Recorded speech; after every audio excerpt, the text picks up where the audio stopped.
freeze why, what is a metric for improvement, and then we also saw how the charter is being written. There are 6 components of the charter, that is business case, problem statement, benefits, scoping, team, and timelines. Then the important deliverable of defined phase is a charter. So in the next phase, we go to the major phase, and we establish by having a major phase that we are working on a variation. So variation, from where this variation is coming from? So is it coming from a process or a measurement system? And we establish that the measurement system within limit, so that if we do something or if we improve the process, it will definitely, or it will really reflect in our variation, reduce the variation in the process. And then once we freeze those for y, we move towards the x's. So we now try to find out what are the x's which make the effect on y. So that is what is identify the variation sources or what factors are making a difference. And then we looked at various tools, how we can narrow down and identify the root cause and vital cause. So we covered 7 QC tools. Well, primarily there are a lot of tools, but we covered basic 7 QC tools. Now we will go ahead today. We'll look at the few tools at basic level only, and we'll also look at the lean tools. Primarily, if you recall my presentation at the first, so I have been always talking about the 2 types of tools. So hello. One is to reduce variation in the process, and the second is about increasing the speed of the process. So primarily, the reducing the time is used or is achieved using the lean tool. So there are primarily 2 types of tools, that is called the quality tools and a lean tools. So as you recall, last time we covered 7 QC tools. So the slide is in front of you. So process mapping, basically BOR check sheet, stratification, Pareto analysis, histogram, brainstorming, cause and effect, control charts, and there are purposes also written in front of them. So identification, prioritizing, analyzing, and communicating, etc. The most important thing is 95% of the problems get solved by these tools. And unless you use one of these tools, you cannot go for an advanced tool. That is sure for sure, and the basic of the. So, but 95% of the problems, since your course is yellow belt, most of the problems will be get solved using these tools. So we move to the next tools, set of tools, which is called as a new 7 QC tools, which are also called as a management tools. Basically, these tools are originated from Japan. So you must have heard word TQM, total quality management, etc. So in those parlance, these new QC tools are being used. These are also called as an management tools. So we'll not go in detail of each and every, but we'll understand what is a tree diagram or a fault tree method which is used to understand the root cause. So basically, as the name suggests, it talks on the effect and cause. So Y and X. So the whole philosophy of Six Sigma is based on the effect and cause. What is the effect and what is the cause? So we built up a tree based on the cause and effect. So what is the effect and what is the cause? And then we treat that cause as an effect and again find out what are the causes. So we go into the branches. So let us look at an example. So the example is very simple and familiar with you. The car stops and signal and could not start. Now this is the problem. Generally, fault tree method is used in investigation of any problem. Generally, if I want to investigate the accident, then the investigation 90% or most of the time goes in a fault tree method. So how the methodology works? The car stops at signal, could not start. So there can be either or events. So either this and this has both has happened and the event is occurring. So try to understand that what is either or. So there are two reasons for this. There is a problem with the engine and no petrol. So this is an either type of event. So I am ensuring I go and investigate and say that there is no petrol. This is ruled out. That is why I have put a cross on that. Now there is only branch available here. That is problem with the engine. Now suppose this is an example of an either, but there can be two other things, or concept also. This and this both has happened. That is why the event has occurred. So that is called as an or type of an event. Now since the car stopped is an effect of what? A cause problem with the engine. Now what we are trying to do, we are trying to put problem with the engine as an effect of what?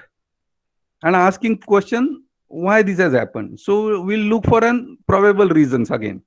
So you can call it as an potential reasons. So what can be the potential reasons from problem with the engine?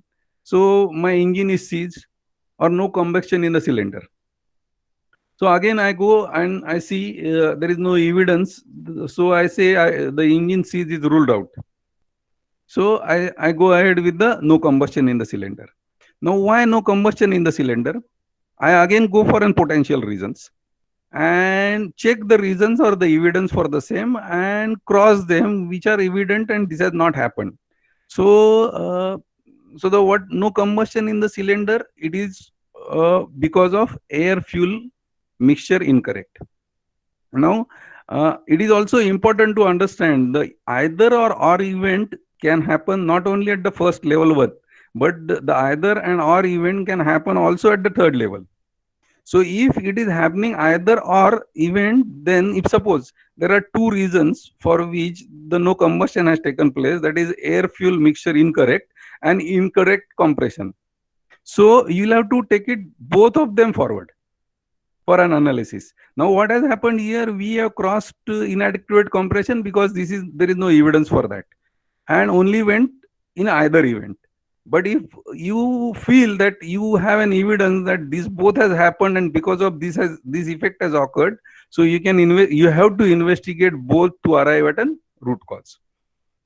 So air fuel mixture incorrect. Now why? Again, so air supply inadequate. Now inadequate air supply can be because of what? So my air filter is plugged or choke is set incorrectly. Now why I have set choke is set incorrectly? Then I come to an exact reason. Basically, when we are doing any Six Sigma project, the whole of the effort is to improve a system or a process. So the improvement cannot be a monitoring. So your X cannot be at the monitoring level. So you have to address something which is changing a process or a system or a standard operating procedure or standard operating condition. So that is very important in nutshell of any Six Sigma project. So you have to reach to an X or X where you are changing the process, system, SOP, SOC. SOC in standard operating condition, indirectly it is a system or a process only. So anything, when I gave you an example of Dabbawalas, what was my stress about was it should be a product by process. So we are covering a process, not an administrative use or not blaming anybody. So to blame a person or to blame an individual is not the aim of this. It is to have a process. So no SOP for checking, poor workmanship. Now, can you drill down further? Yes. Why poor workmanship? Because it reaches to the HR front also. So if I have poor workmanship, whom I am recruiting? So you can go to a system or a process there. So is my enrollment system or enrollment process right? Am I engaging the right people at right place? Or what is the IQ level required for that workmanship, etc., etc., can be can be the questions. So you can even drill down to that. But the emphasis here is you have to address a process or a system. That is what is the most important. That is what I want to emphasize. So, any doubt on this? No, sir. Okay. So No, we'll sir. move ahead. So the conceptually, all these tools are similar. It is not like that you will be using every tool in your project. I am giving a flavor of all the tools, but in a project you will be using only one tool, one or two tools, basically to improve your process. So but which tool to use, that will come with an experience if you do certain number of projects. So that is where the Six Sigma practicing is more important, because you have to understand that which tool is useful here, and then you have to use that tool. The concept of the tools is on a similar lines. So like here we have done a fault tree analysis. Now next tool is about a why analysis. You must have heard this. Keep asking why, keep asking why. So don't take actually, this is a story from an Ramayana, which you are aware about. What happened in Ramayana? There is a war between Ram and Ravan was killed. So why Ravan was there? Why there was a war between Ram and Ravan? Because Ravan kidnapped Sita. The first why. Then why Ravan kidnapped Sita? Probably the Ram and Sita were staying in a Vanvasa alone. If they were staying in Anodha, maybe this was not possible for Ravan, so it was an advantage for him. So Ram and Sita were staying in a Vanvas. So why they were staying in a Vanvas? So Kaikeyi, the stepmother of Ram, orders so. So you must be knowing the story of Ramayana. So the Kaikeyi said to Dasharatha that Ram should be sent for an Vanvasa for 14 years. Why 14 years? There is a logic behind that also. But to cut short the Ramayana story here, the Ram and Sita were staying in Vanvasa because Kaikeyi, the stepmother of Ram, ordered so. And when stepmother Kaikeyi ordered so, Dasharatha could not do anything because the Kaikeyi had an Vardhan from Dasharatha. And Kaikeyi, why Dasharatha gave her a Vardhan? Because the Kaikeyi saved King Dasharatha by inserting her figure while wheels of his rath was collapsing during a war.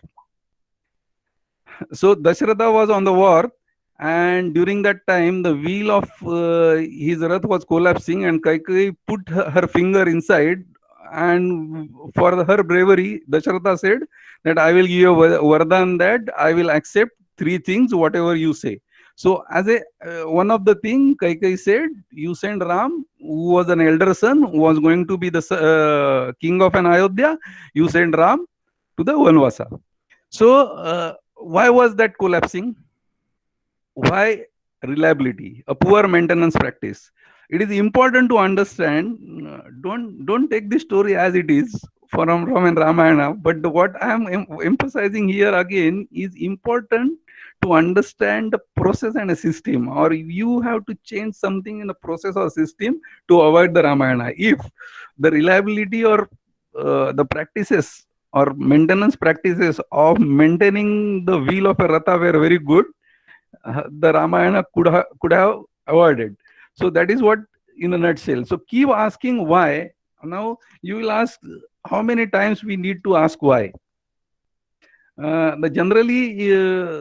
The logic behind is the keep asking why till the process is in your control, or you can influence the process. Now, if in earlier case, if you are a garage owner, you can definitely influence the HR about the recruiting a person as an technician or etc. So keep asking why till the process is in your control, or you can influence the process, like that. So this is about the why analysis. There is no rocket science in this, but there is a logic behind this, and if you follow this logic, you will change the process or the system, and that is what is called as a root cause of an effect. So there are different statistical tools which are used also, slightly at the higher level. which are called, it depends on what type of variable, what type of y you have and what type of x is. So it is independent variable and dependent variable. So in a equation, y is equal to x1, x2, what is independent variable and what is dependent variable? So y is generally called as a dependable variable. So y is always depending on the x and x is independent. So when I said earlier also, our all effort is to control x, the y will automatically come. So in a similar manner, we consider my x is independent and he is behaving in a random manner, and I want to find out which x is causing a variation and address that x. Now, addressing that independent variable, my dependent variable will be automatically coming. So y is a dependent variable and x is independent variable. Now, also we talked about there is a discrete data and continuous data. So what is discrete data? Discrete data is okay, not okay type of a data, and continuous data is a measurable data. Like we look at an example of blood sample. So my sugar is a measured data, so we call it as a continuous data. Now, depending on your what type of y and what type of x is, we have several tools. The table is in front of you. If my both dependent and independent are discrete, we use a contingency table that is called as chi-square test.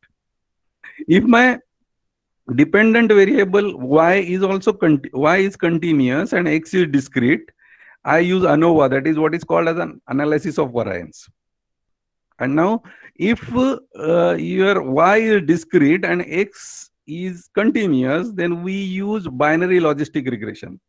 So I am watching a result in terms of yes or no, but my x's, my variables are in a continuous mode. To give you a very simple example, suppose there is a game of basketball.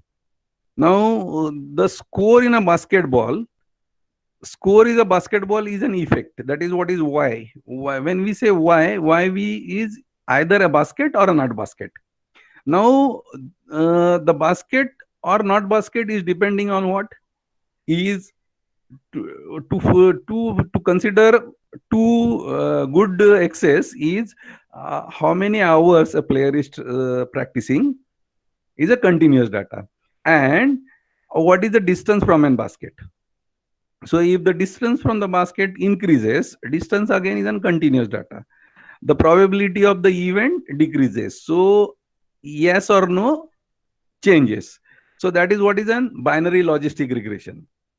And the third, which is very popular and very useful for you, is a continuous data. That is what is x and y both are continuous. Means in a process, in any manufacturing process, you always set up certain parameters. Suppose you have a reactor, then flow, temperature, level of a reactor. These all are continuous parameters, which is called as an x. But what is the output of this? Again, the metric tons produced per day is a y, and which is also a continuous type of data. So in a generally industry, the correlation analysis is invariably used by central technical people to understand, because there are many things that are happening in a day. So one day, if suppose I found my production was low, so I don't understand why my production was low and which factor has been changed or which factor has changed due to that my production is low. That is what I want to find out. So it is a continuous. So when I say generally your graph of x and y looks like this. So there are mainly two types of relationships which are main. So if you look at the left corner, there are 6 pictures in front of you. So left top. So what is happening in the left top? If you increase your x, your y is increasing. So when you say if your x is increasing, your y is also increasing, is an positive relationship. The second picture, the middle picture, where if you increase x, your y is decreasing. So these are the two perfect relationships you are looking for. And these are these pictures are just you cannot take that judgment on a visual factor or looking at the graph, etc. So the Six Sigma is all about the mathematics. So we what we are trying to do in correlation analysis is trying to find out the number uh, for a strength of relationship. So we often say अरे इसका और उसका अच्छा जमता है, इसका boss के साथ अच्छा जमता है, या इसका टीचर के साथ अच्छा जमता है. ये क्या है? This is all in English. But in Six Sigma, we don't believe on that. We say what is the strength of the relationship in numbers. So the correlation analysis is also called as a Pearson correlation coefficient, is mathematical representation of the strength of the relationship. And it is always between -1 to +1. So there is some mathematical calculation which is being done, and after that you arrive at a correlation coefficient which is -1 to +1. Now what does the +1 indicates? -1 indicates implies strong negative relationship, means middle one, top graph. So if I increase my x, my y will decrease. Strong. So in a perfect relationship, it will be -1, but nothing is perfect in actual plants. So even if you get a relationship of -0.7, so we call it there is a strong relationship between these two factors. So the when I say -0.7, what does it mean? If I increase my x, my y will decrease. Now it all depends what y you want, whether you want higher the better y or lower the better y. Like if suppose we take a production, so in a production we always want an higher production, so it is an higher the better y. Or if you are looking for an operating cost or losses, or you are measuring something different which is lower the better, you can do it either way. So what is the minus sign indicates? Minus sign indicates the negative relationship, while +1 indicates the strong positive relationship. Means x, if I increase my x, my y will increase. So in a running example, suppose there is a negative relationship between the reactor temperature and production. So what does it mean? I want a higher production. If my relationship is negative, means if I reduce my temperature, my production will increase. That is what it implies as a negative relationship. And suppose there is a positive relationship which is shown in a flow. So if I increase my flow, my productivity will increase. Now, a good positive relationship or negative relationship is generally considered which is more than 0.6 or 7. But again, you can't take that judgment. So there is a concept which is called as an p-value. So it depends on the p-value. We look at a p-value, what is a p-value, and then we arrive at a conclusion that yes, this factor is making significance and this factor is not making a significance. So let us look at an example. Suppose in a polyester plant, this is the charter of the project.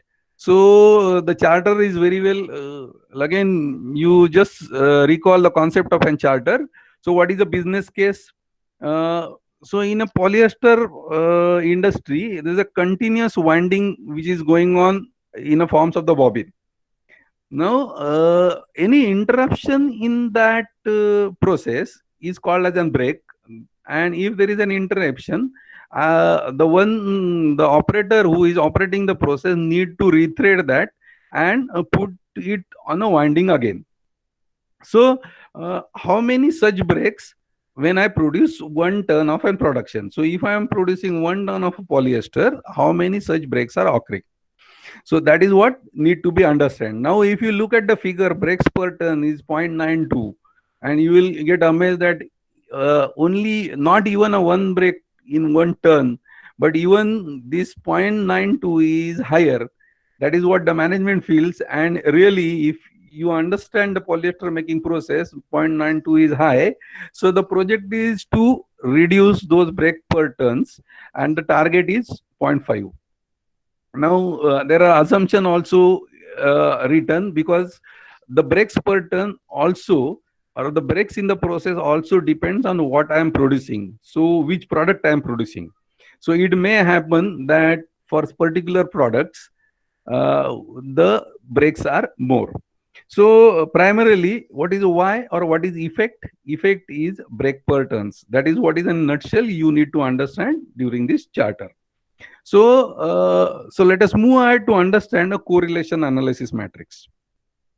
So we looked at the process flow. So there is a continuous polymerization which is taking place. There are three main steps here. So what are those three steps? Continuous polymerization, then spinning, and then winding. Now the breaks can happen anywhere. So the continuous polymerization is a chemical process where there are sub-steps also. So what does a continuous polymerization means? There is a step on slurry preparation, then esterification, oligomer, then flasher, pre-polymerizer, finisher, gear pump, and the transfer line. So this is a continuous polymerization process. Now, as we say in a process flow diagrams, the first was an micro process where we did SIPOC. Then second step was having an process flow diagram. So this is nothing but an process flow of continuous polymerizations. Now, the next step was input output worksheet. So we collected all the parameters which are in each area. Suppose slurry preparation. So how is my slurry density and what is my mole ratio is. Then in a esterification, I have what is my reactor level, then what is my reactor process temperature, etc., etc. So I collected all the parameters. I have nothing left for my production manager or shift in charge, etc., etc. I am covering all the parameters because what is important here is even if I don't know the process, there are examples where I don't know the process, but just by doing the correlation analysis, I am able to find out where the problem is and how significant or which is a significant X which is causing my effect on the Y. I will explain to you that as a case study next time. But to understand here, I have collected all the parameters. Now I have said I have 55 potential X's. So what is my Y? My Y is breaks per ton. And what I'm trying to do, I'm trying to correlate all the parameters, relationship with all the parameters with break per ton. In short, it is you can call it as a production. You can vary that way, but the primarily effect here was breaks per ton. So what I want to really understand, if I have a higher level reactor level or a higher temperature, is that making a difference on my breaks? The simple correlation. So my X is continuous, my Y is also continuous. So one of the statistical analysis using Minitab software is very simple here. But what is a knack here? When the time lag is a very, very important knack here, and for that you need to understand the process technically. Now suppose when the event is happening, so when I am getting a break or when I am getting a production or when I am getting that event of an Y, if suppose that is a 7 o'clock in the morning or 7 o'clock in the evening, where or at what time I should correlate the reactor temperature, because there will be always a process lag.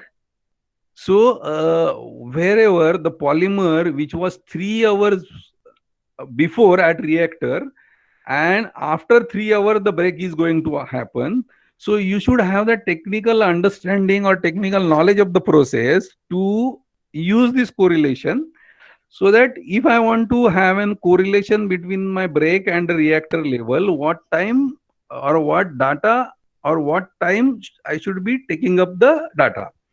So suppose consider there is a 3 hours delay from reactor to my final product.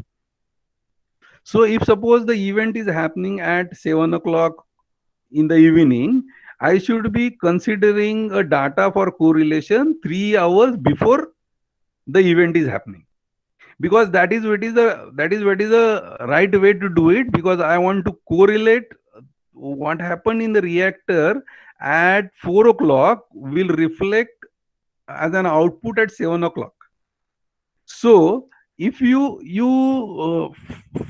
form it right, then there is a software which is called as an Minitab 16. You can note it down.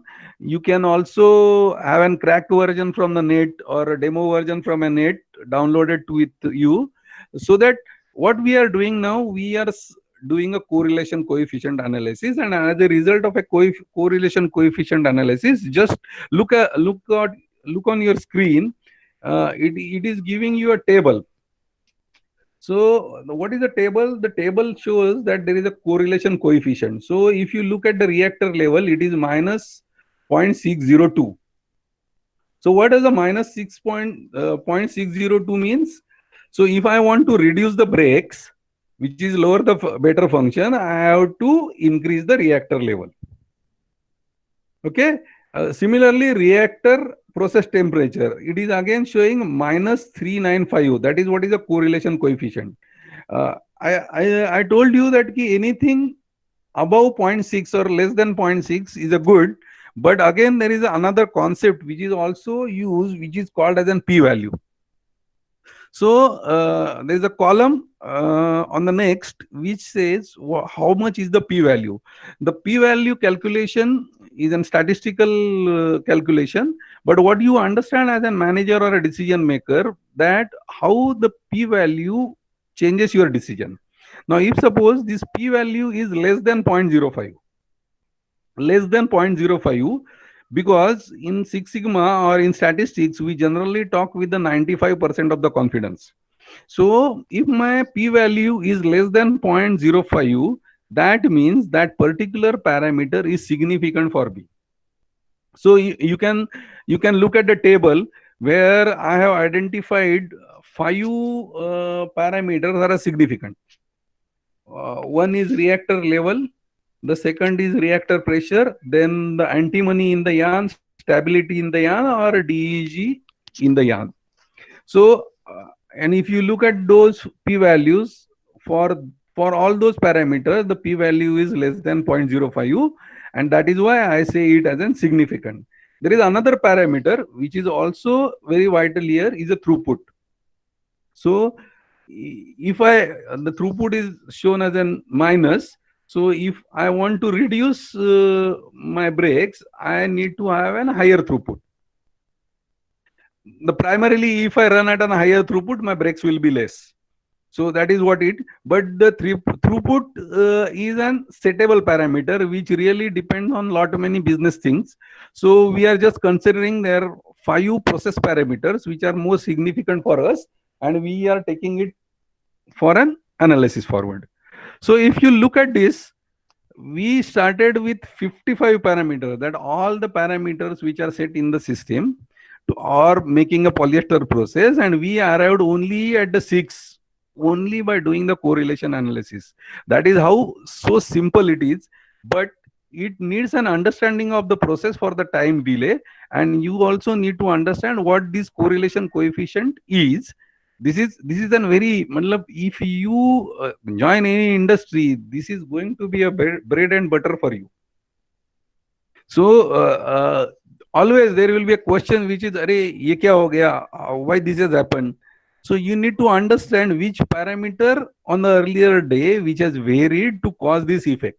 That is what is called as an correlation analysis. Now, once you identify what went wrong, you can take action on all those 6. That is how we say identifying potential excess and then screening them to a critical excess. That is what is important, is being done here. So this is a very important tool. Any doubts on this?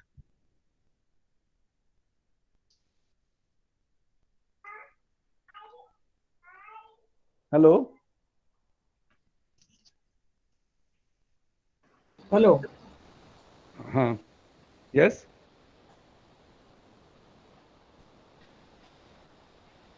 Hello? Yes, sir.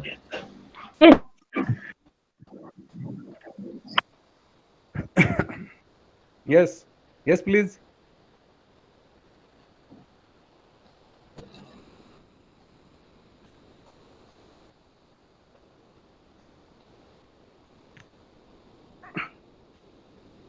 Hello. Anybody has a doubt on this? No, sir. No, sir. Okay. Chalo. So I'm moving ahead. So there are different statistical tools which I explained you earlier. That is how the correlation regression analysis go. If you find out the correlation between your six parameters, you can go ahead and find out what is the regression equation. That is slightly higher level. What is the R square or what is the reliability of that equation, etc., etc., will come in picture. So we are not considering that as an yellow belt program, but primarily you should understand what is the correlation coefficient is. So the next very simple tool is use of an box plot. So you must have heard this tool or used also a box plot. So it is for comparison of two or number of data sets for variation and outliers, etc. So you can use performance of different products or machine-wide comparison of efficiency data. So you have 4 5 machines, and then you want to compare the efficiency of all those 4 machines. You can take as a percentage efficiency and then compare it using a box plot. So you can also compare the performance of an vendors, different you have and different suppliers who are providing you an anti-money or some else. You the different vendors who are providing you the crude HP, BP, or naphtha. So you will compare your performance of a paraxylene production based on the which who is was a supplier. Then lot wise comparison also. So let us look at a box plot how it looks like. So box plot itself tells you there is a box in between. Okay, so what are the edges of those boxes indicate? So you must be aware about percentile method now. So what is the top box line indicates is an Q3 or a 75th percentile, which is the center line is a Q2, nothing but it is a median of the process, and Q1 is a 25th percentile. Now, basically, now here in this process, again, I have shown mean differently and median differently. My Q2 is not my mean. What does it mean? If my Q2 is not my mean, my process is not normal. What do you understand by a normal? Normal means a bell-shaped curve. Means this process is particularly, you can understand looking at the box plot, my process is not a bell-shaped curve. Now, what is also important to understand is length of an whisker. So how much is the length of an whisker? It is 1.5 times Q3 minus Q1. Now, suppose in your data set, your Q3, you have a marks of the 10 people or 20 students, etc. And the score here, Q3 is 20 and Q1 is 10. So it is 1.5 into 10. Okay.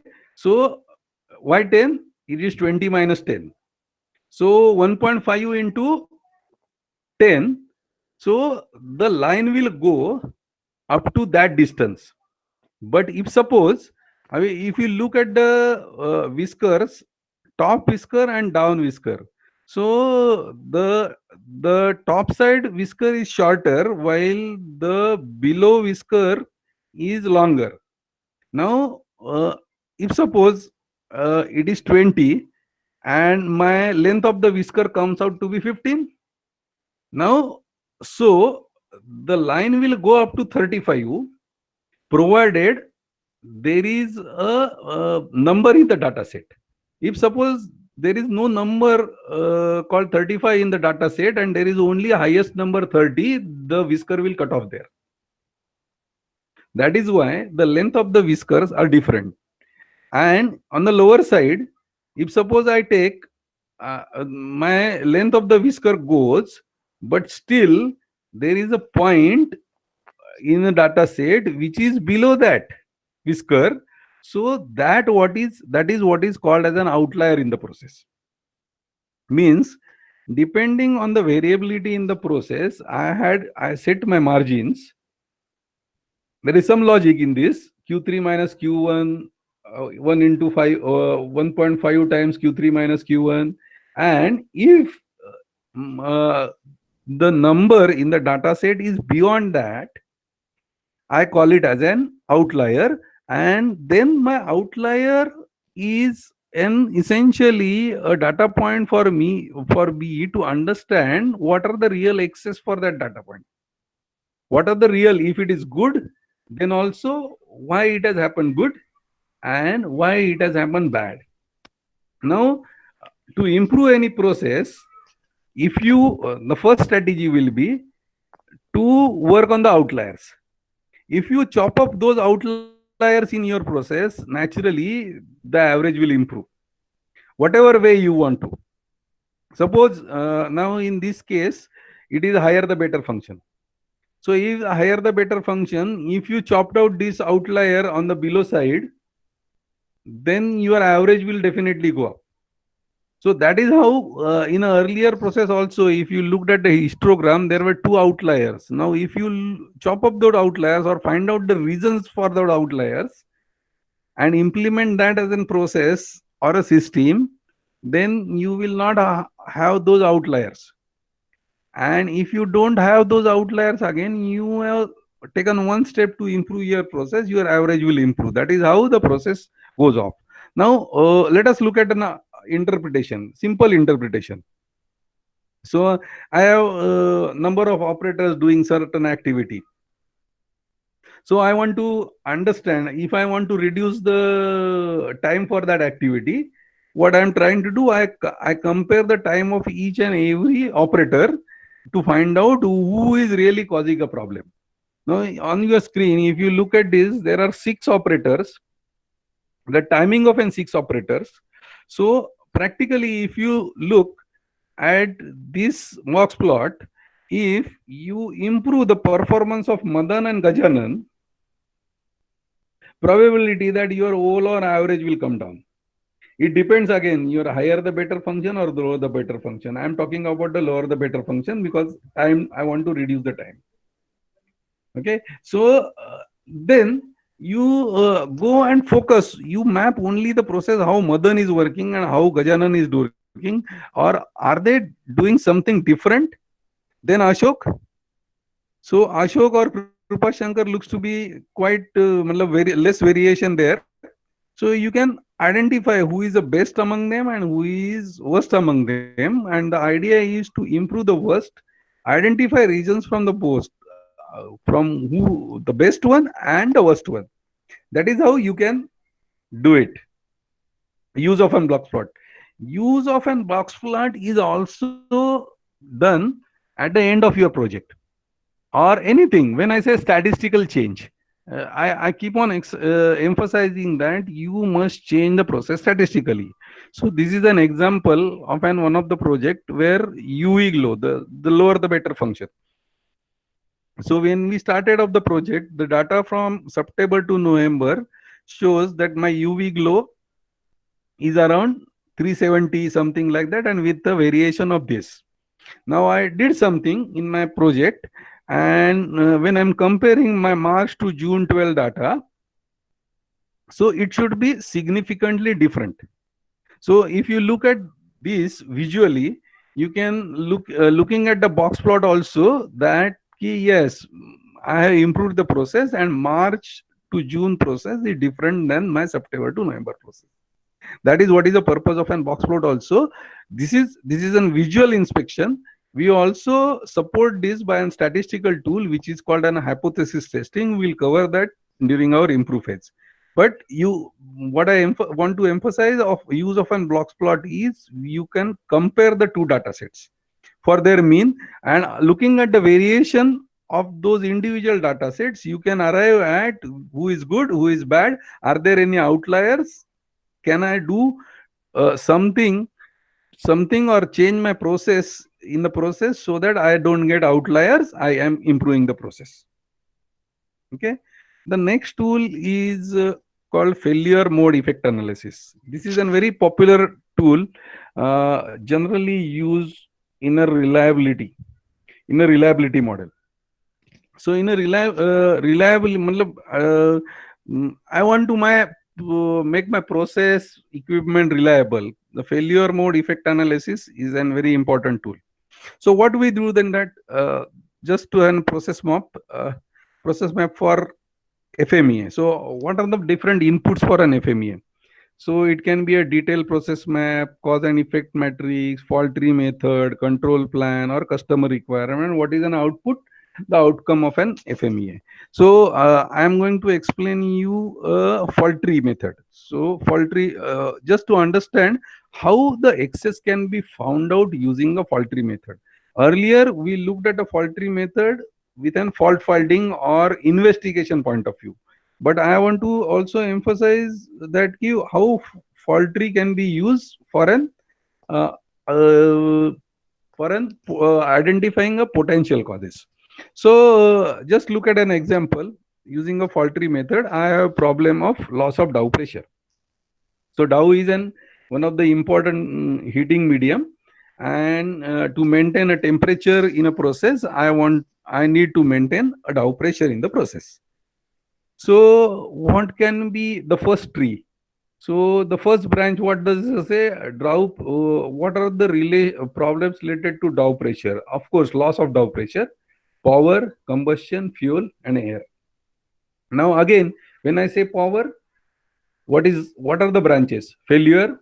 So I list down what can be the failures, that MCC failure, total power loss, voltage fluctuation, flood situation, etc. Then the second will be a combustion. In that combustion, you have a burner, two branches like burner and improper soot blowing. Now again, the problem with the burner is improper flame. Why? So I'm cutting. I'm going into the branches. Okay. So improper flame. Then what are the reasons for an improper flame? So I have listed down all those. These are what is called the potential reasons. Then improper soot blowing, again there are various reasons, 4 reasons which have been listed. And if you look at this slide, there is a number given from 1 to in a continuous basis. So similarly for fuel, quality, then quality has 2 reasons like moisture and contamination. Then second is a pressure, low pressure, there are various reasons for that. Then air, flow, low and high. So if there is a low pressure, then also the dow pressure will go down, and high also the dow pressure will go down. So basically what has been done using a branch or a fault tree analysis, the potential reasons are identified, which are 58 in number. Now at this moment I do not know which is causing a problem, but when I say these are the potential reasons, I need to take them all forward. So I am taking them all forward for analysis. So for all those 58 reasons, I will rate those 3 reasons based on 3 aspects. What is the severity, occurrence, and detection? So when I say severity, it is impact on the process in the terms of an customer. So how the customer is affected means, if certain things are happening, if my dow pressure goes low, what will happen? That is what is the severity of the problem or a seriousness of an issue. And I am rating them. I will come to the scales again. I will rate all of them on 1 to 10 scale. So if my losses are higher, obviously I am going to rate that as a higher severity. Now occurrence. So with your past data, in a historical data, how many times this has happened to cause this effect? Means if I look at an historical data, there have been incidents of loss of dow pressure during last year. So I will analyze those to arrive at an occurrence, how many times what has happened. So that is what is occurrence, again on a 1 to 10 scale. And the third is a reverse scale, which is called a detectability or detection. So I want to understand So what is the probability of detecting that failure? So if suppose the occurrence here is increasing the temperature. So the increase in temperature will lose my Dow pressure. I read severity. I read occurrence, how many times the temperature has increased. But the detection tells me my existing process control on that. So my temperature is increasing. Am I able to identify that as an early warning? Now, if you look at the dashboard of the cars, there are several dashboards which are written. There is one dashboard who talks about the temperature. So we generally don't look at that because the event doesn't happen. The engine temperature goes up, but there is a detection available there that the temperature of your engine is going up. So that is what I mean by a detection. It is not by judgmental or something feeling, etc., but a real uh, existing process control where you get a warning of an detection. So let us look at how the scores goes. So this is a severity rating. Basically, the severity is on the effect. So what is the effect? One is good, 10 is bad, and you are giving the numbers on basis on that. You can also take it within financial losses. Again, uh, whatever you have written in this slide is a general guideline. The organizations can have different organizations can have a different ratings for financial losses. So if there is a big organization like Reliance, then the losses 1 to 10 scale losses will be different. If it is a small organization, then 1 to 10 losses rupees will be different. So the individual organization based on guideline can also have a severity scale. So this is just a guideline where you rate from 1 to 10. Then it comes for an general guideline is given by AIAG, that is Automotive Action American Industries Automotive Group. So they give a guideline for this 1 to 10 scale. So occurrence again, if it is having a higher occurrence more than once in a day, you rate them 10. If it is very once in 3 years, you rate them 3, like that. So it depends on the what looking at the history of the process. So you need to have an previous data to understand what is my occurrence scale. In generally in a process, it cannot be done with an judgment. But if you are designing, there are designing FMEAs also. So if you are designing anything, you can then in that case you can have an occurrence based on the judgment. So and third is an detection rating. So how certain you are about detecting the event. So there is going to nowadays there are weather changes across the nation. So the cyclone is coming. We are able to detect them. Even we came to know it is away by 30 kilometers from Mumbai on the south side, and there is a probability that it will hit Mumbai at 5 o'clock, etc., etc. But in earlier days, there was no the only announcement was the cyclone may hit in these 2 days. So there was very poor detection earlier. Now with an net and availability of so many software, the actual things are being reflected, and the people who are residing in areas are cautioned by that. So the detectability has really improved. When we go out for and travel, we always check a traffic jams. So what is that? That is improving the detectability. So we came to know in advance there is a traffic jam on a highway, so just avoid this highway and go by other route. In earlier days, this tool was not available, so people used to go by a standard route and then waste their time in a traffic jams. So this is what is an detectabilities. Okay, so once you have that data, uh, it is multiplied. So it is called as an RPN number. It is also called as a risk priority number. So it is 10 into 4 into 4. So it is 160. And for a B failure mode, it is 4 into 10 into 5, it is 200. Now, this is a peculiar example which has been shown you. So generally, what are your there are several potential excess. When we started, we identified 55 potential excess. Now, if you give RPN number to each and in a descending order, you will identify which are your real critical excess. And the idea of FMEA is to find out those critical reasons and take an action on that.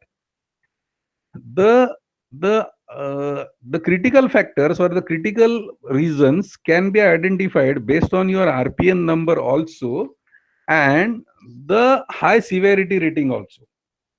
So what I want to highlight here, that it may happen that your RPN for cause B is 200, but it is also important to address failure mode A, because if that happens, it is going to affect your customer very badly, because you are rating 10 as a severity rating. So it depends again the guidelines of an organization.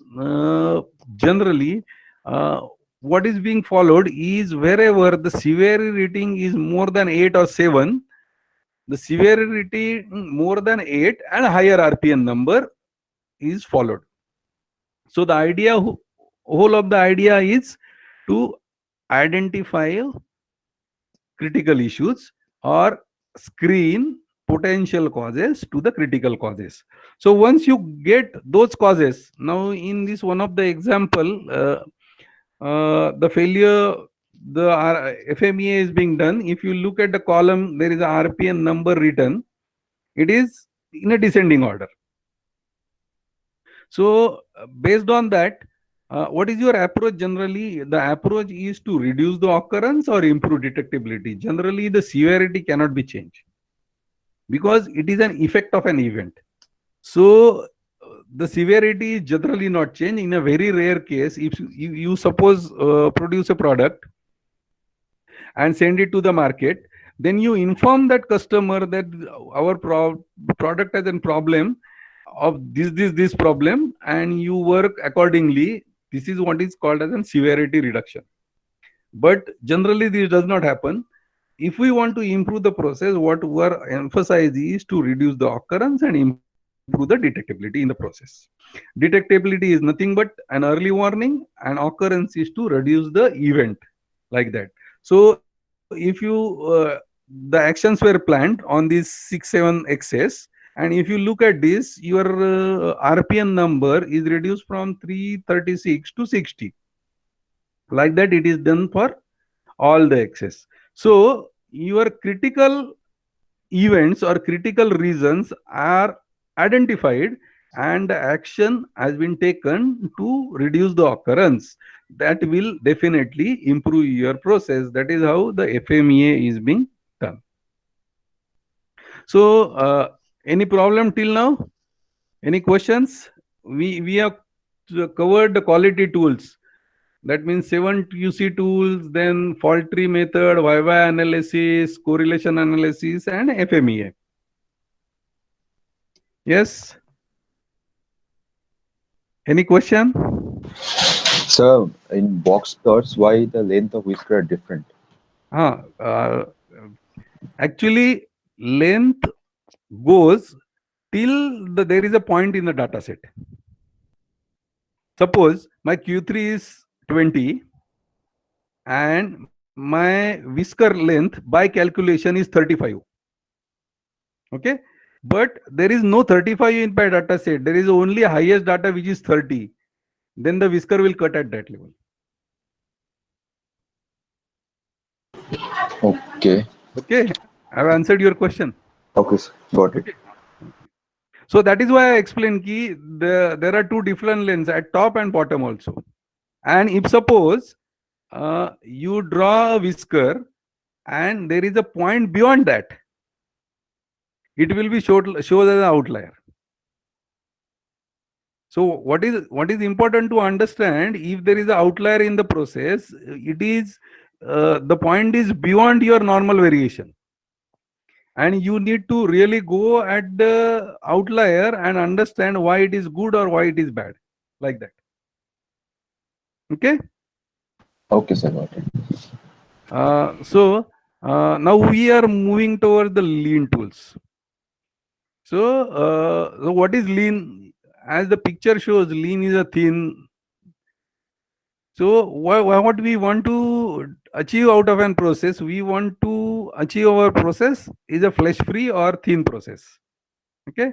So there are various tools which are being used for this value stream mapping, identification of seven ways, 5 ways, Pokayoke, and spaghetti. Now, lean, the concept of is lean is based on a common sense. There is no statistics involved in this. But the evolution of lean started in 1850s. So it is from the era of time and motion study.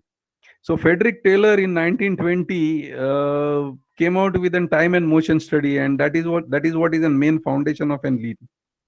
So if you look at the graph or timelines, 1920 where the time and motion study started. Then there was a main contribution by Henry Ford.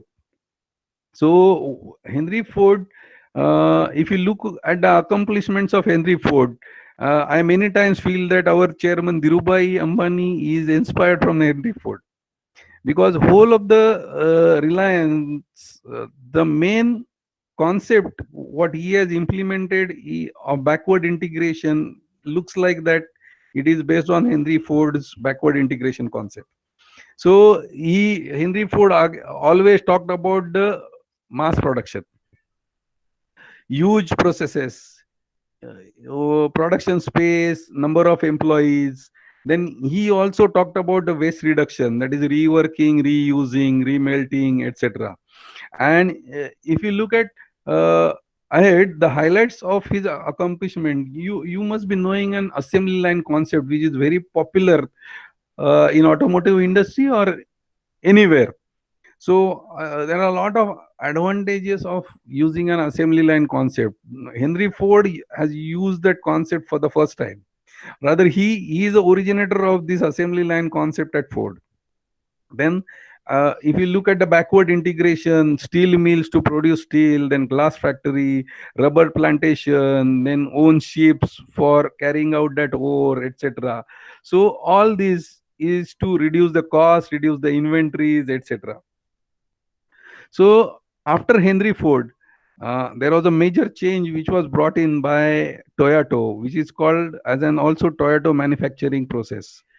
TPS, Toyota production system. So lean cannot be explained without giving an example of an Toyota. So what are the main pillars of an Toyota? So they talked about there are words which are written in a Japanese language, Japanese words. So they talked about Jidoka. So what is it, Jidoka? It is automation, built-in quality, stopping at abnormalities. Then it is Hijunka. This is the level loading, sequencing, stability of standardize of work. So if you talk about just in time, the optimized piece flow, then pull production, tuck time, and SMED. Now the most important is in pull production. So you must align your process or you must design your process lines with the need of an customer. So there has to be push from the system. There has supposed to be a pull from the system. I'm sorry. There has to be pull from the system. So how much is customer ready to buy? And only that much you produce. That is what is a fundamental work in Toyota production system. And you align everything based on the customer needs. Like you go to a South Indian shop, South Indian hotel, sorry, he will give you order the dosa and he will give you dosa. So he don't prepare the dosa like samosas. So in case of samosas, he will prepare the samosa and then wait till that gets over. So it is on the push. While when you are ordering for an dosa, it was on the push. So if there is a push, the dosa will be made, and the whole of the process is adjusted based on the pull in the system. That is what is the main fundamental thing which is emphasized in a Toyota. So basically, what is value added versus non-value added? So how do we identify what is non-value added and value added? So there are three types of work basically which are being in the industry. The Japanese in Japan, they have a concept: when an employee comes to an organization, he either adds value or produces waste. So what kind of value he can add? So he can have an physical change in the process. Means it doesn't mean the who is lifting the material or shifting the material doesn't add value in the process. So he is physically changing the process. Then there is a process improvement, like your senior. If you go in any organization, there will be senior people who don't operate the process. You probably, when you become engineer, will operate the process, will take part in a physical change of the process, but there will be guidance to you to improve your work or improve your process. That is what is a senior level thinking, improve process improvement. And the whole of the emphasis is doing things right at the first time. And there is a third type which is information in the process. So there are a lot of information which is generating in the organization. So who keeps that information, and that who is an also value added work, because that information is available for you now. Uh, somebody in your organization keeps a time law of what time you come and what time you go, and pay you a salary on that. So it is also important. They are not actually taking part in your physical transformation of the goods, but they are keeping an information of what the people there are doing. So it can be also value addition. So if to give you an example, you visit a doctor. So how much is a value added time and how much is a non-value added time? So the question that you need to ask: how many time I spend on waiting? If you are going to visit any hospital or something, or medical checkup, you go for a medical checkup. How much is the actual time which is done, and how much was an waiting time? So the waiting time here is called as a non-value added activity, while actual checking time is called as an value added activity. So what is the ratio of a non-value added activity to value added activity, that you need to understand? So overall you are spending 104 minutes just in waiting for an only 26 minutes of observations. So that is where 26 minutes out of 130 minutes total. So you have an only value added time which is 20 minutes. So that is what is important to understand for any process. Basically, value stream mapping is an one step ahead of what we have seen as an process mapping. So in that, we consider three levels: micro map, physical, uh, PDF. So it is an extension of an PDF with information. So there are all steps which are said here, and at the right bottom you can also see there is a process called stamping. So if you look at the stamping process, it actually takes 1 minute, but the part is waiting there for 5 days. So it is in the queue for 5 days. Then the stamping is done in just 1 second. So that is what is the ratio of an value added versus non-value added, that we need to identify at overall level. That is what is a process flow map. So if you look at each place, each step, what we need to understand. So at each step, process box, what is my total cycle time? Then how many defects I am generating? How much is my non-value added activity? So what is my changeover time? So if I want to change over my product, SMED, that is single minute exchange of die, was also emphasized in Toyota production system. So there are various models which are coming out by Maruti Suzuki. So if the production need to be changed from Balene to Wagoner, how much time is being taken up, that is what is called a changeover time. So I should be changing my production pattern in less than 10 minutes. That is single minute exchange of die. So what is my uptime of the process? Means are there any equipment failures so that I am not getting my uptime to 100%? So how many pieces inventory is being maintained, or how long that inventory remains there? So all these points are written at each process step. Why it is being done?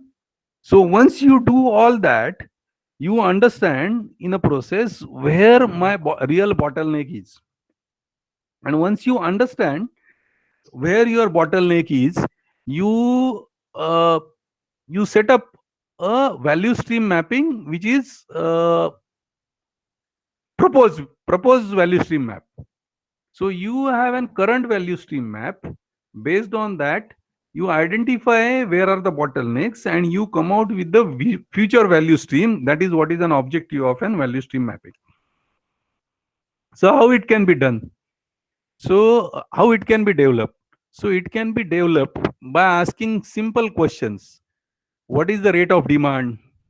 Then is our production is in rhythm? Means what is happening? Rhythm means what? When we come in the morning, how much is the production from 9 to 10, and how much is the production from 2 to 3 in the afternoon? So is that changing after a lunch, or some effect of any parameter or something is happening? So is it in the rhythm or not? The tuck time is a concept based on this. So you keep on asking various questions to understand and then develop a future map. Let us simplify it. It is very simple. Can I combine the process? Can I simplify the activity? Can I use new technology to do this work? Can I eliminate the step? Or can I change the authority levels? Now you are not exposed to an organization, but generally in the transactional process, generally this is lean tools are used in a transactional process or service industry. There are a lot of delays due to the authority level is not approving certain things. So can we change or can we challenge that authority level authorizations?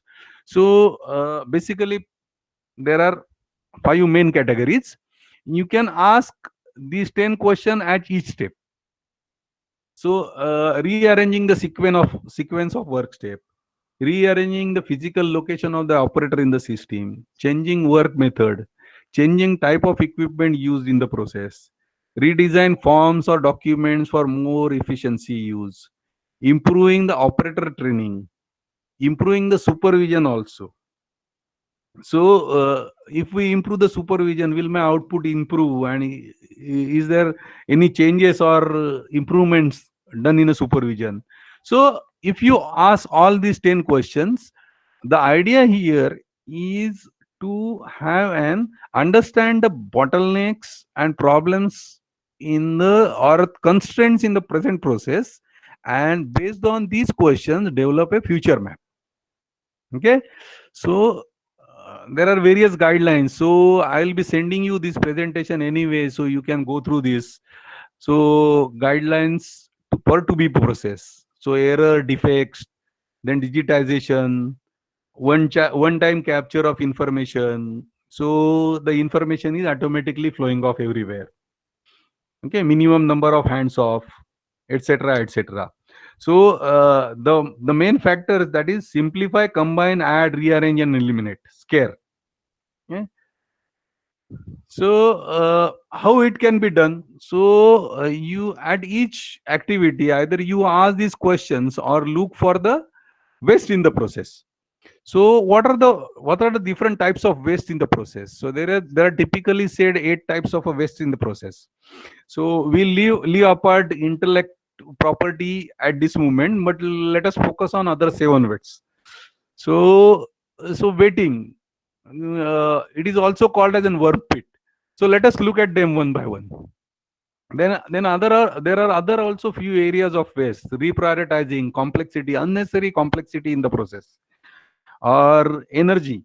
So there is a high energy wastage in the process, like that. Okay, so this is not rocket science, but you need to look at the process in a different manner. Okay, so person is waiting for machine is waiting for a person, is considered as an waiting waste.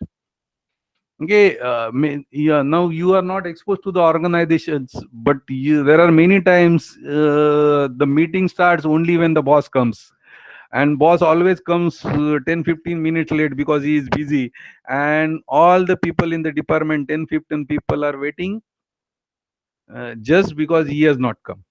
So this is what is a typical waiting waste in any organization. So lack of concern for equipment breakdowns. So equipment breakdowns, either they are happening or they are taking longer time to get it corrected. Person waiting for person, waiting for information, waiting for approval, etc., etc. Oh, so this is waiting. Then overproduction. The production means when I was talking about the Six Sigma, I emphasize on uh, please treat next process as an your customer. So if you are not treating next process as a customer, if your mouth is not treating stomach as a customer, there is a likely to be a problem. So that is a typical case of an overproduction. So you design a process in a such a way it goes uniformly. So don't do it in a manner where the output of one is 10 and the output of a second step is 5. So you have to work, then you have to look at the whether I can have two sets for 5 so that my output remains 10 all the time. Okay, extra copies, extra files, it is usually happening. Nowadays, it is very common in all the houses due to lockdown that the tea is made more. So it is what is called as an overproduction. So inventory, extra documents, extra resources, extra copies is all an overproduction. Then defect or rework. It is very simple, not meeting customer requirements first time. So the product goes again, comes back as a defect, and rework on that to get it again. So there can be various reasons for that. But if you find during your value stream mapping that the rework or defect percentage is 5%, because you need to look at overall end-to-end process project effectiveness. So it may happen you have a 5 steps in a process, and each step is saying that we are 97% right, 97% right, 97% right, but at the end of the 5 steps, if you say 100, 97, 97 may 97, 97 may 97, 97 may 97, so your probably yield will come around 88, something like that. So it is not important that how individual process is viewing, but you have to look at in overall perspective what how the end to end process is behaving. Okay, so that is how you have to address the defects. Waste of motion, looking for files, information, any physical, you can see a picture, he is physically bending to look out or take out something, where in a machine material too far apart, that causes fatigue and affect the productivity of the person. So what is waste of motion? Then waste of over processing. Too many checks, too many checker makers. You can see on your screen it is raining heavily, but still he is watering the plants.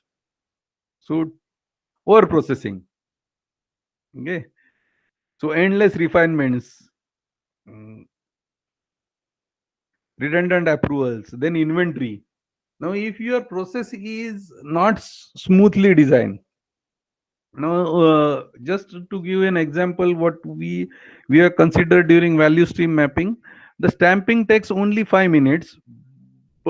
Sorry, 1 second, but the part is pending there for 5 days. So this is an unnecessary building of an inventory. So you have to have an uniform flow of an product, and you have to design a such a system in a such a way so that you have a minimum inventory. Now, giving you an example of Henry Ford, who created this all backward integration, or Dhirubhai Ambani at Reliance, who created all this backward integration. We have a minimum inventory for all our raw material, because we have integrated our process like such that every end product is used by us only in the same site. So that is how we are avoiding the inventory losses. Because otherwise, when I am ordering something from outside, uh, we used to have that earlier. So we started with the polyester making. So the polyester is made out of terephthalic acid and MEG. So we need to have an inventory at least for 15 days to run our plant for PTA or MEG. But going forward, what Reliance has did, or what was the vision of Dhirubhai Ambani, is to set up a PTA plant nearby polyester plant. So what happened? The PTA is prepared today and being used in a polyester plant tomorrow. So the polyester plant need not to have any inventory of PTA also, and there is no inventory of finished goods also. Of course, uh, one must understand what is the risk in that, whether the PTA can go shut down or polyester can go shut down. So you can maintain that buffer, but you will not have an WIP, or work in process inventory. That is what is the biggest advantage of an having backward integration.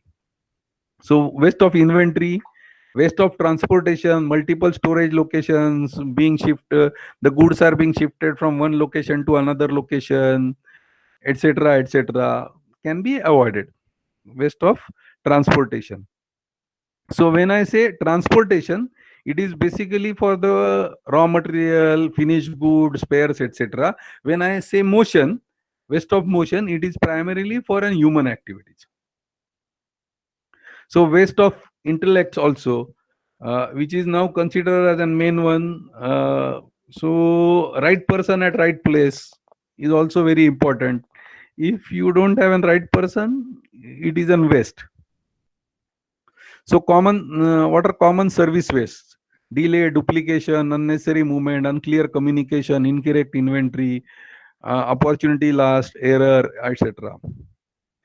So this is one of the concept of identifying a waste using 7 wastes and to have an future state map. There is another philosophy which is called as an 5S philosophy.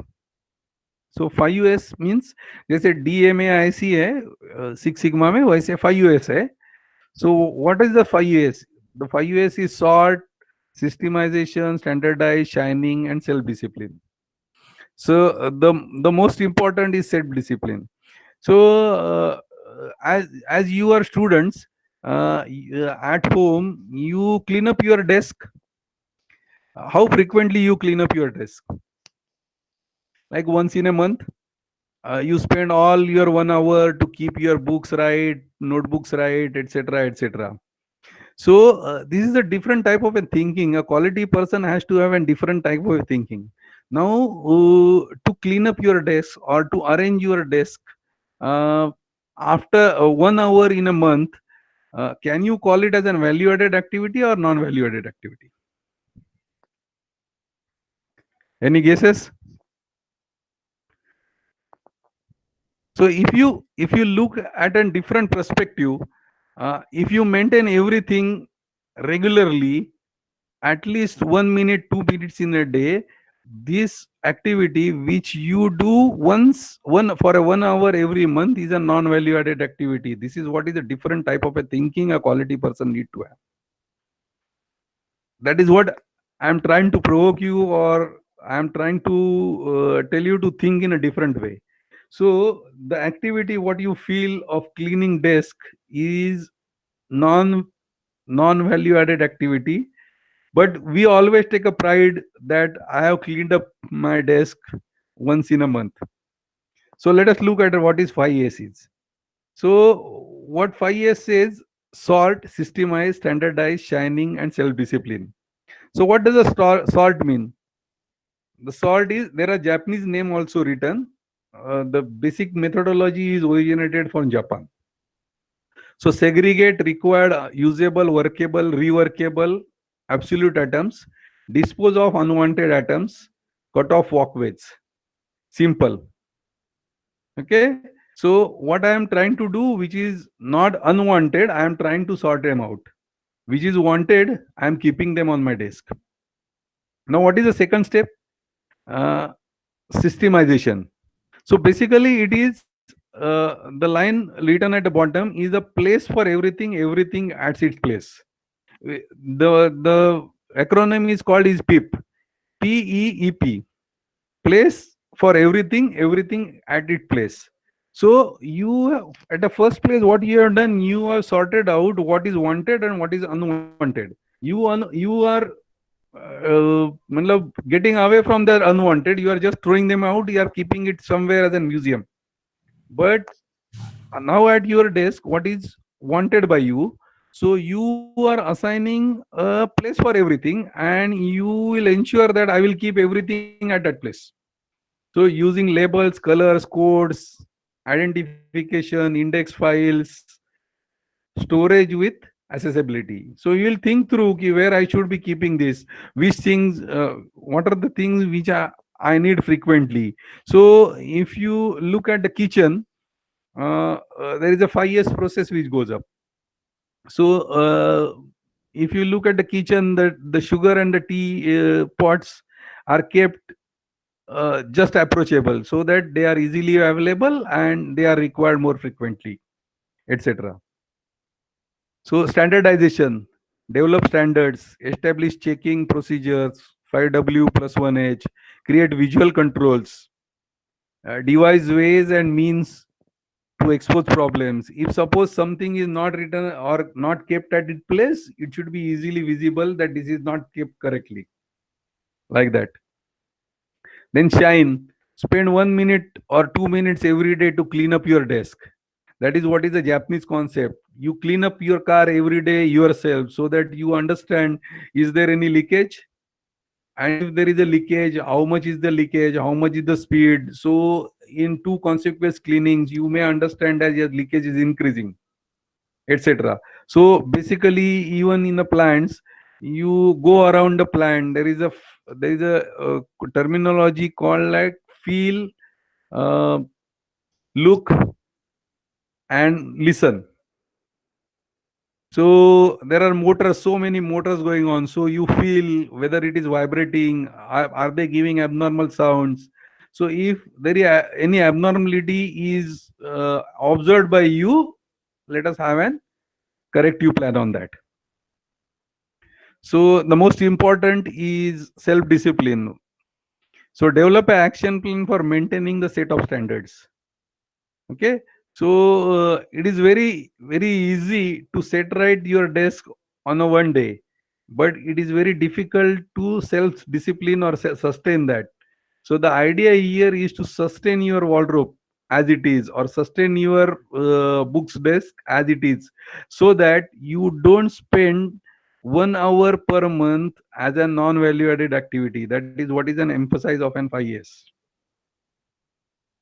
Okay, so you can also look at the things like what are dirty, what are dangerous, or what are difficult to do. So some heavy lifting which is done, it is also calls for an waste of an motion. So if it is difficult to lift, etc. So can we have some automation on this, or are there any pipelines which will hit our head as dangerous or dirty, etc. So you can also have an approach of 3D while sorting. So these are the some of the examples of 5 years after keeping it neat and clean. So there is a demarcation everywhere. Everything is put at its place. Okay, and if you look at the picture in front of you, so you can easily identify a missing spanner. So somebody has not kept this spanner in place. That is what you can visually identify. Okay. The next, this is one of the improve tool rather than analysis tool. that how can I mistake proof this? The Japanese word is pokayoke. Poka means to avoid, and yoke means error. So the error should not be carried forward. So how can I avoid by error? So the methodology means there are a lot of examples of mistake proofing in our day-to-day life. So if you open the lid of an washing machine, the washing machine stop. This is one of the most important mistake proofing which is done in an washing machine. Now, if you go to the cars, now cars also give a beep beep signal. If you are not removed or if you are not put off the lights or not stop the wipers, etc., etc. Now, there's a next generation mistake proofing which is being tried. If you are not putting a safety belt, your car will not start. Like that. These are few examples of mistake proofing. So whole approach is the process has to be foolproof. Even a fool should not commit any mistake. So that is what is the meaning of a mistake proofing. So the quality will happen, the quality will improve, and it will go. I mean, now you can see the gauges on your screen. So if you are working in any continuous industry, you may have an picture like this where it is quoted red. The operating range is quoted red. Like on your dashboard of the car, the higher speeds is quoted as in red. And you can also have an pokayoke or mistake proofing where it will give you alarm. Now the present DCS processes all is included, but you can also think through of such mistake proofings is one of the tool. So mistake proofing examples of an everyday in a car. Another tool which is used at a design phase is an spaghetti diagram. So it is a very simple tool, mark distance for information, parts and people, and you design your process such like that where it is most convenient for us.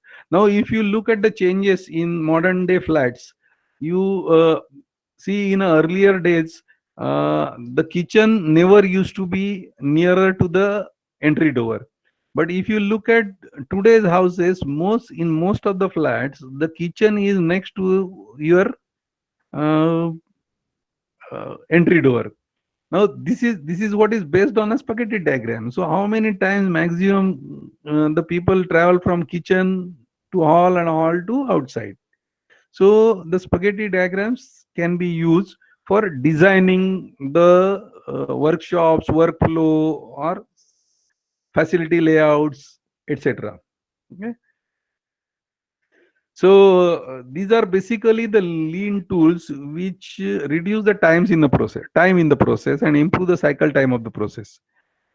So with this, we finish our analyze phase. So I have given you an overview of various tools which can help you to improve your process and how to identify the root cause. Any questions?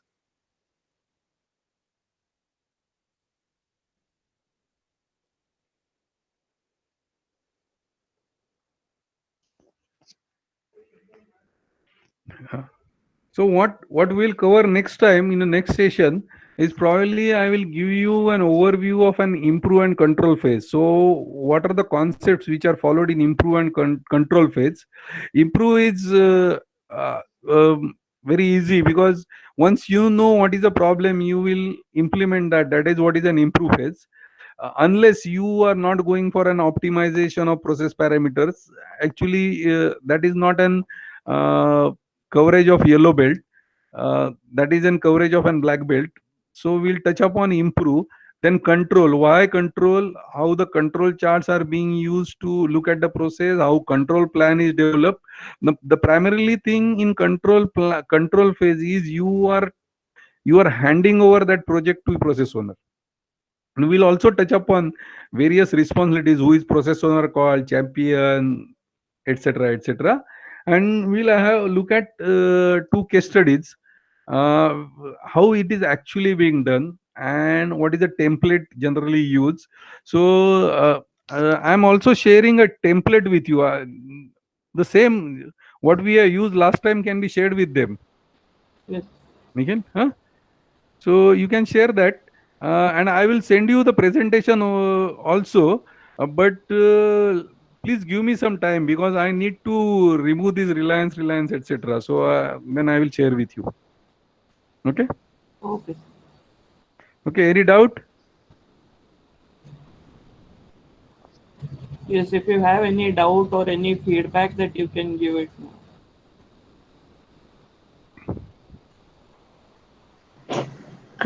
Sir, Yes. sir, in case of box plot where we need to treat the outliers, so we'll have to check the p-values of all the x's and then treat them, right, to Uh, understand. no. Box plot is an visual. Box plot has nothing to do with the p-value.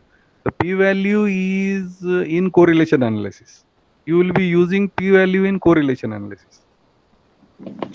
So in box plots, whatever outliers you get, you work on those outliers so that they doesn't appear again. Work on a system or a process or change any process or system so that the outlier will not come. Good or bad, both. So if it is good, then it is probably a one-sided system or lower the better function. So you can eliminate those. Those are not really your outliers. Those are your inputs to improve the process. Okay. So don't confuse between box plot and correlation analysis. Okay, sir. Okay. Anything else?